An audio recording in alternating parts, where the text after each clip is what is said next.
go for it. So here, the first thing that I have in front of us is the water phase diagram, which is a graph of pressure on the y-axis and temperature on the x-axis, okay? And typically this scale here on phase diagrams is what we call a log scale because it spans an enormous range of pressure, right? All the way down from pretty small vacuum, 0.0001 atm, that's 1/10,000th of atmospheric pressure, all the way up to 1,000 atmospheres. So huge range of pressure. And what I want to point out, the first thing to note, what's very interesting is this triple point, okay? So there is a point on, a certain pressure and temperature where a material can actually coexist simultaneously in all three phases. So for water, that's 0.01 degrees Celsius, 273.16 Kelvin, and 0.006 atm, okay? And so we imagine now if we were to, let's suppose we're sitting at this temperature, 0.01 degrees or so, okay? And we raise the pressure of our solid, or of our triple point, right? Well, we will follow this line, and as it turns out, if we were to just raise the pressure directly, we would just have a liquid, okay? And of course, then if I drop the temperature to 273.15 Kelvin, it would freeze. That liquid would freeze, okay? And now suppose we're sitting at this 1 atm of pressure with frozen water, and we raise the temperature. Well, now that liquid would boil, okay? But you can also imagine that we can repeat this process of talking about pressuring, heating something up, pumping vacuum on it, putting pressure over it, and we can see the prediction of what's going to happen to the boiling points, for example. And what I want you to take note of, specifically with the boiling point, as we increase the pressure over, or as we increase the pressure of the liquid, its boiling point always increases, right? And the reason for that is because we're squeezing on that liquid, we're making it harder to evaporate out into a gas, okay? So now what's interesting with water is a special case in that it has a negative slope between the solid-liquid boundary. So I'm going to write that down. Negative slope between solid-liquid boundary. And the reason for that is because water as a solid is less dense than water as a liquid. And I'm going to come back to that in a moment. But what you can see, though, the general thing that you should take note is the boiling point is much, much more sensitive to changes in pressure than is the melting point, right? You can see the melting point, for the most part, stays very close to this 0 degrees and then starts to deviate at really, really high pressure. However, the boiling point really is sensitive to changes in pressure. Okay. So more on this negative slope between solid-liquid boundary coming up. I want to describe another phase diagram of a common molecule, carbon dioxide. Okay. So first thing to note, here is the triple point, the coexistence of all three phases at negative 57 degrees Celsius and 5.1 atmospheres. And here, take a look at this. Between the solid-liquid boundary for CO2,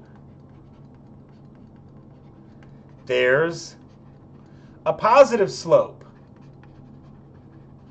between the solid-liquid boundary.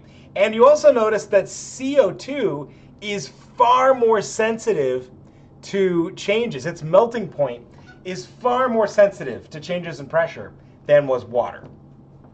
And that's a characteristic of CO2 compared to water based on its intermolecular forces. Okay. You also notice what's pretty cool here is if I go to 1 atmosphere. So there's atmospheric pressure. Okay. CO2, you notice here at atmospheric pressure, it completely bypasses the liquid phase because CO2 exists as a liquid way up here. So if you have some really cold, what we call dry ice, right? So for CO2, solid CO2 is what we call dry ice. If we're sitting at some very cold dry ice and we start to warm it up at 1 atmosphere, right?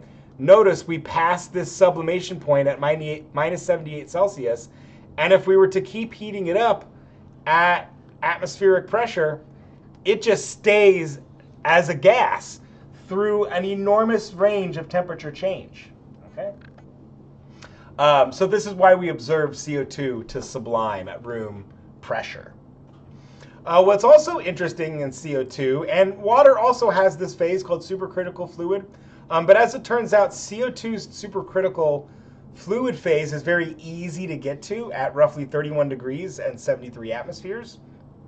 So what is a supercritical fluid? Well, I've got a really cool video that I'm going to share with you. Let's watch this thing together, and I'll describe what's going on. You can see the CO2 is starting to boil in there. So this guy basically has a little chamber filled with carbon dioxide, and you can see there's the temperature of it. And it's hard for us to read what the pressure is, but he's getting really close. Now the boiling has pretty much stopped. You can still see some density changes in the liquid there, but at this point there's no. Take a look at what happens. And the transition from the liquid to the gas phase in there is almost gone. So let me give it another shake.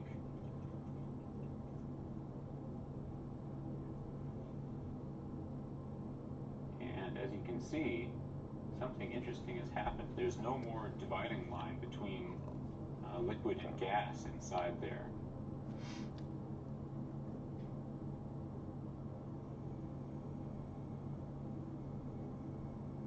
So I'm going to unplug the heater.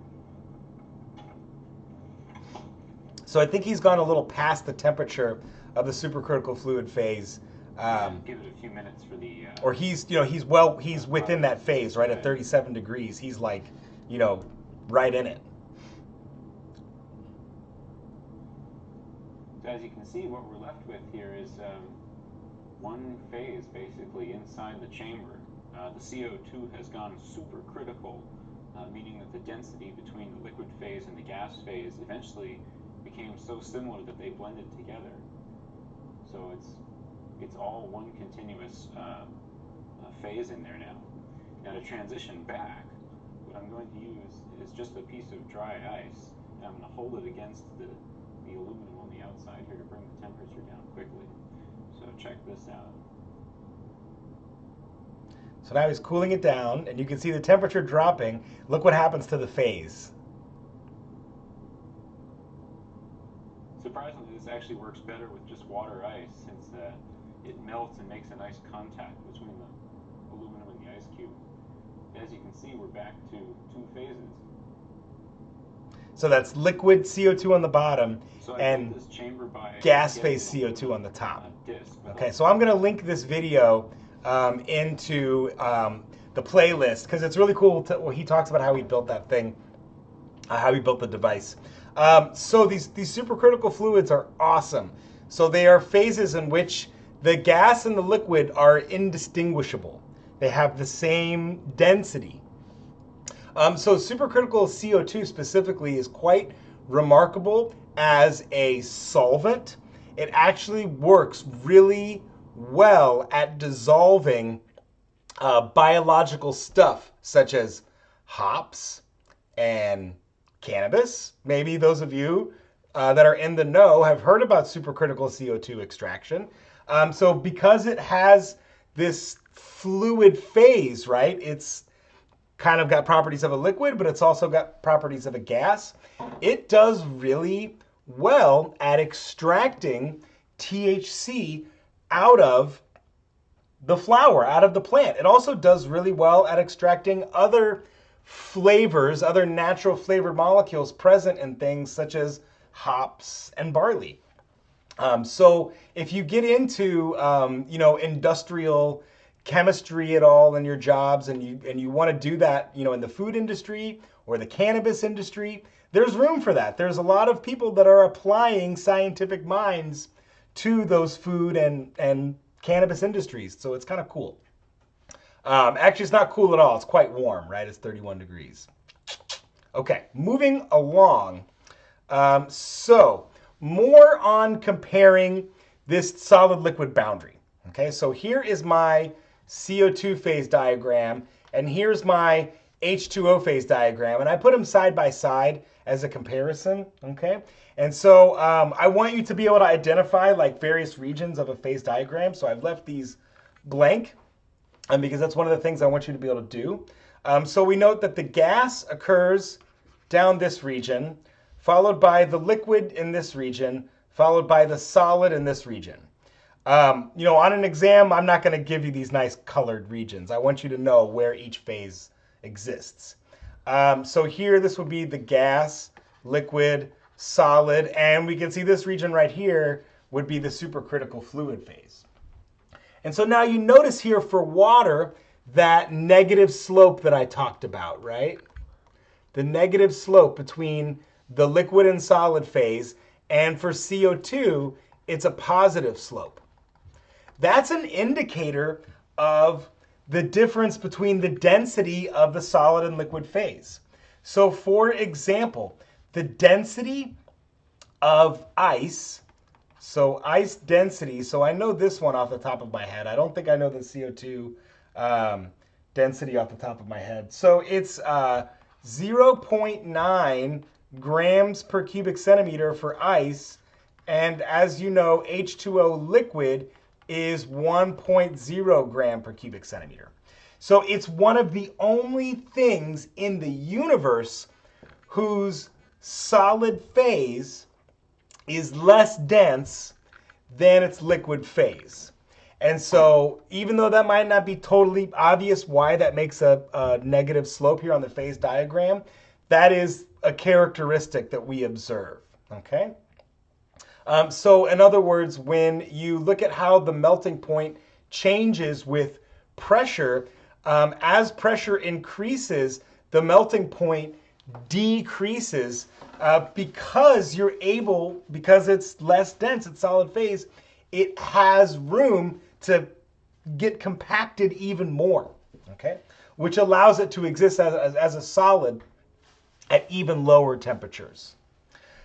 CO2, not so much, right? If we had a block of dry ice, a chunk of CO2, it would float on the surface it would sink to the bottom of the liquid. As you all know from your common experience, a block of ice will float on top of the liquid, okay? So be able to recognize that in phase diagrams, right? I'm just only showing you H2O and CO2 phase diagrams, but if we were to look at other phase diagrams, we could tell when something has a solid phase that's less dense than its liquid phase because we would see a negative slope on the phase diagram, okay? And so the last thing I'll say about phase diagrams, connecting this to what we talked about with vapor pressure, let's go back. So I just want to show you these vapor pressure curves here that we talked about, right? So these vapor pressure curves are exactly the same as the curve on the phase diagram, okay? So I'll indicate that right here. So that is the vapor pressure curve, or in other words, I'll just write CC, the Clausius-Clapeyron equation. Okay,